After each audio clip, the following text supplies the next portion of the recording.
कृष्ण प्रेम धारा ट्रस्ट प्रस्तुत करते हैं कार्यक्रम समर्पण।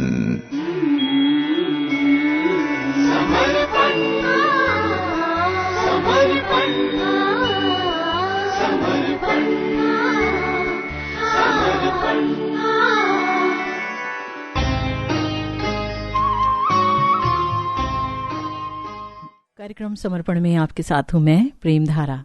नमस्कार, कैसे हैं आप? आप सुन रहे हैं श्रीमद् भागवतम के 11वें स्कंध के 10वें अध्याय में भगवान श्री कृष्ण द्वारा उद्धव जी को दिया गया संदेश। जिस प्रकार के उपदेश उद्धव जी को भगवान ने दिए हैं वो बहुत प्रासंगिक हैं, बहुत रेलेवेंट हैं आज के लिए भी। पिछली दफा आपने सुना, भगवान ने कहा कि देखो उद्धव, संसार में ये देखा जाता है कि कभी कभी जो बहुत बुद्धिमान व्यक्ति है ना, वो भी सुखी नहीं रहता, और कभी कभी महामूर्ख भी बहुत सुखी रहता है।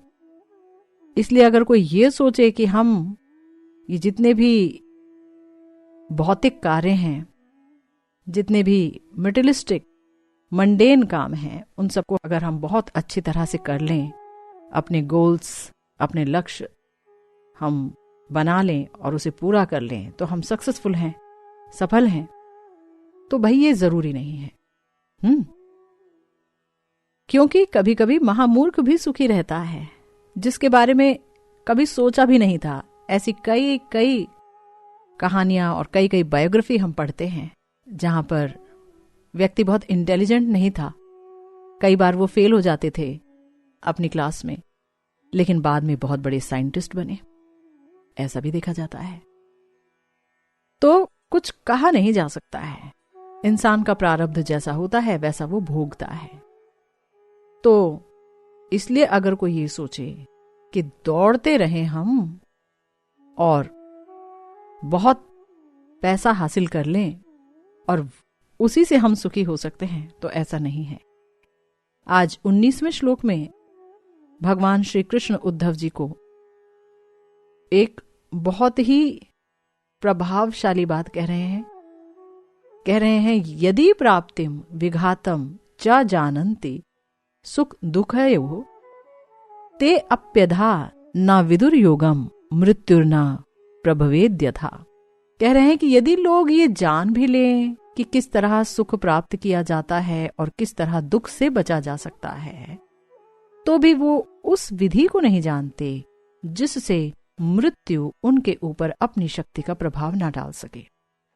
तो हम ये देखते हैं अपने आसपास बहुत बहुत ज्यादा ऐसे लोग होते हैं जो कहते हैं कि इंसान ने आज क्या नहीं बना लिया, आज इंसान के पास क्या नहीं है। वो चाहे तो सब कुछ कर सकता है। तो भगवान कह रहे हैं कि हाँ ठीक है, बहुत सारे आविष्कार हो गए और ये आविष्कारों का ही फल है कि हम देखिए यहां बैठे हैं और आप वहां हमें सुन रहे हैं, तो ये बड़ा सुंदर आविष्कार है। लेकिन तो भी बहुत सारे आविष्कार भी हैं, किस लिए? सुखों को प्राप्त करने के लिए। किस लिए? दुखों से बचने के लिए। तो सुख और दुख ये दो चीजें हैं। कोई ये जान भी ले कि किस तरह से हम सुख प्राप्त कर सकते हैं। कैसा सुख? दुनियावी सुख। और कोई ये जान भी ले कि किस तरह से हम दुखों से बच सकते हैं। कैसे दुख? दुनियावी दुख।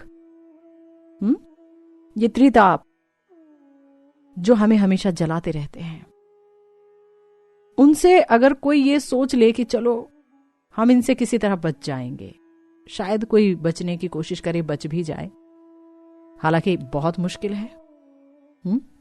ये जगत अगर दुखालयम है, जैसे कि भगवान श्री कृष्ण ने श्रीमद् भगवद गीता में कहा कि ये दुखालयम है, दुखों का घर है, तो यहां सुख ढूंढने की कोशिश ही बहुत हास्यास्पद है। और अगर सुख मिला भी तो वो हमेशा के लिए नहीं मिलता। तो फिर क्या चीज है जिस चीज के द्वारा व्यक्ति हमेशा परास्त होता है? तो देखिए, भगवान ने कह दिया था जन्म मृत्यु जरा व्याधिम। जन्म, कोई ना चाहे कि हम गर्भवास करें तो भी उसे करना पड़ेगा, उसे जन्म लेना पड़ेगा अगर वो माया से नहीं छूटता, अगर वो माया के चंगुल में रहता है, अगर वो अपने आप को हमेशा माया में देखता है और माया की ही सेवा करता है, तो उसे जन्म लेना पड़ेगा, बार बार आना पड़ेगा, इस भवसागर में गिरना ही पड़ेगा, डूबना ही पड़ेगा, है ना। तो अगर कोई ये सोचे कि मैं कभी बूढ़ा नहीं होऊंगा, तो ये भी असंभव है। बुढ़ापा आएगा ही। अगर व्यक्ति एक लंबी उम्र जीता है तो आएगा ही। और अगर कोई ये सोचे नहीं, मैं तो सब तरीके से स्वस्थ रहूंगा, अपना पूरा ख्याल रखूंगा, खूब अच्छे से कसरत करूंगा, अच्छा खाऊंगा, अच्छी डाइट लूंगा, मेंटेन करूंगा अपने आप को, तो हम डिस्करेज नहीं कर रहे किसी को, हतोत्साहित नहीं कर रहे, लेकिन वो जो मेंटेनेंस है वो भी हमेशा के लिए नहीं हो पाएगी। एक वक्त ऐसा आएगा कि हम परास्त हो जाएंगे प्रकृति के सामने, हम परास्त हो जाएंगे इस दुखालयम के समस्त दुखों के सामने। भगवान कह रहे हैं कि चलो सुख की प्राप्ति किसी तरह हो भी गई और दुख से किसी तरह आप बच भी गए, तो भी क्या आप इस विधि को जानते हैं जिससे कि मृत्यु आपके ऊपर अपनी शक्ति का प्रभाव ना डाल सके? तो ये तो असंभव है, क्योंकि भगवान ने भगवद गीता में कहा है, मृत्युहु सर्वहरश्चाहम, कि मैं तुम्हारे समक्ष मृत्यु रूप में उपस्थित होता हूं और प्रत्येक वस्तु को हर के ले जाता हूं। तो हम तो आंख मूंद कर बैठे रहते हैं और सोचते हैं कि मृत्यु किसी की हो सकती है पर हमारी नहीं हो सकती है ना। यही सोचते हैं। देखिए 20वें श्लोक में भगवान ने हमारी इस वृत्ति पर प्रकाश डाला है। 20वें श्लोक में श्री कृष्ण कह रहे हैं, को अन्वर्थः सुख यत्येनम कामो वा मृत्युरन्तिके आघातम नियमानस्य वध्यस्येव न तुष्टिदः। मृत्यु अच्छी नहीं लगती, क्योंकि हर व्यक्ति फांसी के स्थान पर ले जाए जाने वाले दंडित व्यक्ति के समान है। तो फिर भौतिक वस्तुओं या उनसे प्राप्त तृप्ति से लोगों को कौन सा सुख मिल सकता है भला? तो देखिए, सारे विश्व में एक प्रथा है, अगर किसी को फांसी दी जाती है ना, तो उससे पहले उसे आखिरी भोजन कराया जाता है जो बहुत स्वादिष्ट होता है। लेकिन वो भोजन फांसी पर चढ़ने वाला व्यक्ति खा नहीं पाता है, उसे इतना डर लगता है।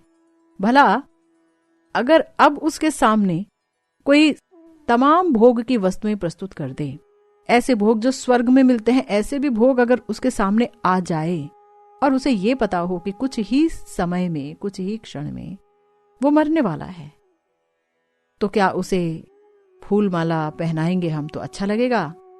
क्या उसे 56 भोजन हम देंगे तो उसे अच्छा लगेगा? क्या उसे चंदन से हम लिप्त कर देंगे तो वो हमारा सम्मान करेगा? नहीं। क्यों? क्योंकि अब वो आनंद नहीं उठा सकता, क्योंकि ये सब चीजें उसे अपनी मृत्यु की याद दिलाती है। इसी तरह जो व्यक्ति विवेकवान है वो कभी भी अपने जीवन से संतुष्ट नहीं हो सकता, क्योंकि वो जानता है कि मृत्यु निकट ही खड़ी है और किसी भी क्षण दबोच सकती है। सोचिए, अगर कोई व्यक्ति अपने कमरे में बैठा हो और पास ही एक कोने में कोई बहुत जहरीला सांप भी बैठा हो और सामने टेलीविजन पर उसकी फेवरेट मूवी आ रही हो, तो क्या वो वहां शांतिपूर्वक ढंग से अपनी फेवरेट मूवी को देख सकता है टेलीविजन पर? या कोई बुक पढ़ सकता है, कोई पुस्तक पढ़ सकता है? नहीं, क्योंकि वो जानता है कि सांप उसे कभी भी डस सकता है। तो फिर जो व्यक्ति ये समझ गया कि मृत्यु से बचा नहीं जा सकता है और यहां हम जो कुछ भी जमा क्यों ना कर लें सब छिन जाएगा। हमारे आचार्य कहते हैं, रूपेर गौरव कैनो भाई, अनित्य एक कलेवर, कबू नहीं स्थिरतर, शमन आइले किछु नहीं। कि अरे भाई, तुम क्या अपने रूप पर गर्व करते फिरते हो? क्या अपने बाल संवारते रहते हो? क्या अपनी खाल चमकाते रहते हो? अरे ये जो कलेवर है, ये जो तुम्हारा रूप है, ये तो अनित्य है, स्थिर कहाँ है? और जब यमदूत आएंगे तब कुछ भी नहीं रह जाएगा। ए अंग शिथिल होबे, आंखी स्पंदनहीन रोबे, चितार आगुने होबे छाई। ये जो तुम्हारे अंग हैं ये सब ठंडे पड़ जाएंगे। आंखें जो आज इतनी चंचल हैं वो स्पंदनहीन हो जाएंगी। चिता की आग में सब राख हो जाएगा। जे मुख सौंदर्य हेरो, दर्पणे ते निरंतर, श्वाशिवार होइबे भोजन।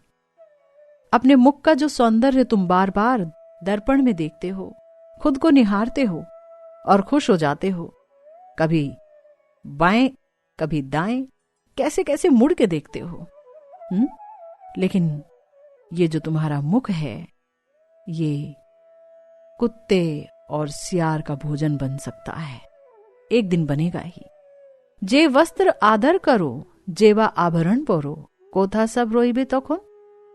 तो जिस वस्त्र को इतना संभाल के रखते हो, ड्राई क्लीन करा कर रखते हो और ना जाने कितना पैसा खर्च करते हो महंगे महंगे वस्त्र बटोरने में, कि एक फैशन डिजाइनिंग इंडस्ट्री चालू है तुम्हारी इस प्रवृत्ति की वजह से, तो वो वस्त्र भला कहां जाएगा जिस समय ये शरीर चिता में चढ़ जाएगा। तो जो ये आभूषण पहने हैं ये सब कहां रह जाएंगे, कौन से शरीर पर रह जाएंगे। दारा सुत बंधु सबे, शमशाने तुम्हारे लोबे, दग्ध कोरी गृह ते आसीबे, तुम्हें कार के तुम्हार, एबे बूझी देखो सार, देह नाश अवश्य घटिबे। आचार्य हमें सावधान कर रहे हैं कि जिनके पीछे अपनी जिंदगी को खपा रहे हो पूरी तरह से, तुम 14-15 घंटे काम करते हो जिनके लिए, वो पत्नी, वो बच्चे, वो तुम्हारे बंधु बांधव, जानते हो क्या करेंगे? तुम्हारे इस शरीर को शमशान में ले जाएंगे और उसको जला देंगे, यही जलाएंगे और घर में वापस आ जाएंगे। तो अब सोच के देखो तुम किसके हो और कौन तुम्हारा है। अब सोचो और देखो तुम क्या लिए बैठे हो। ये सार जगत है या असार है? यहां कोई सार नहीं है। देहनाश अवश्य घटिबे, अवश्य देहनाश होगा। तब उपाय क्या है? उपाय भी बता रहे हैं हमारे आचार्य। सुनित्य संबल चाओ, हरि गुण सदा गाओ, हरि नाम जप हो सदाई। अगर तुम एक ऐसा सहारा चाहते हो जो हमेशा तुम्हारे साथ रहे, तो वो तुम्हारी पत्नी, तुम्हारे बच्चे, तुम्हारे बंधु, तुम्हारे बांधव, तुम्हारे रिश्तेदार नहीं है, वो है हरि, भगवान। हरि गुण सदा गाओ, हरि नाम जप हो सदाई। ये जुबान इधर उधर की बातों में बिजी रहती है। अरे इससे हरि नाम लो, हमेशा हरि नाम लो। कुतर्क छाड़िया मन, करो कृष्ण आराधन, विनोदेर आश्रय तहाई। हमारे बड़े ही प्यारे आचार्य हुए हैं श्री भक्ति विनोद जी। वो कहते हैं कि कुतर्क मत करो मन, तर्क और वितर्क में समय चला जाएगा। श्री कृष्ण की आराधना अभी से प्रारंभ कर दो, उन्हें ही अपना आश्रय बना लो, क्योंकि अगर वो आश्रय हो जाएंगे तब तुम्हारे अंदर सद्बुद्धि आ जाएगी। भगवान कहते हैं ददामि बुद्धि योगम तम येन माम उपयांति ते। जो मेरी तरफ आते हैं उन्हें मैं बुद्धि योग देता हूं। तो देखिए भगवान श्री कृष्ण बुद्धि योग देते हैं और इतने सुंदर सुंदर उपदेश भी हमें शास्त्रों के माध्यम से दे रहे हैं। और अगर हम ये सब सुनकर भी इस दुनियावी सुख को लूटने में बिजी रहे और सावधान नहीं हो पाए, तो याद रखिए समय शायद धोखा दे दे, समय ना बचे, शायद पछतावे के लिए भी समय हमारे पास ना बचे। है ना सही बात?